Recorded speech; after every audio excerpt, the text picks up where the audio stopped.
Hi, I'm Lindsay Alexander, and this is mybanktracker.com. Many people out there today don't know it, but as many as 10 million Americans become a victim to identity theft every year. That's because of all the personal data generated and distributed by students, which makes them more vulnerable to identity theft than most. And with their identification and transcript tied to their social security number, as well as having student loans tied up with all of this as well, they become a huge target for hackers to access their identification more than any other demographic. And when you add all of that to the credit card application, online purchases, and stored information on cell phones and computers, identity theft seems like there's no way to avoid becoming a victim. With that said, you have to be so cautious when handling important and personal information. Avoid providing your social security and credit card number online unless you're sure the site is safe.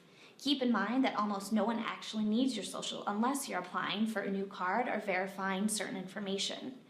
And being that many sites handle financial information, your computer may contain that access.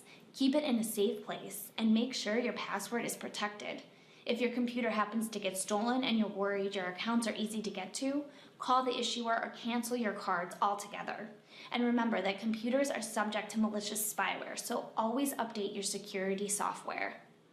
Online services that seem legit still allow hackers to get into your personal information, and credit card theft is even more threatening. Credit card fraud can result in loss of money and credibility. This can take years to recover and restore, which is why it's important to protect yourself from credit card theft and know how thieves can get access to your credit card information. There are also scammers out there who pretend to be financial institutions or companies and will send out spam messages to you such as your bank account will be closed or you've won a cash prize to lure you into giving them information. Make sure you use good judgment and avoid clicking on pop-ups or answering spam. Never reply to emails asking you to give over information, even if they appear to be from a financial institution. Banks and credit card companies never ask you to give your information through email. And if you get a suspicious email, call your bank or visit their website. Just don't respond to that email directly. And another important thing to keep in mind is protecting your card from hackers.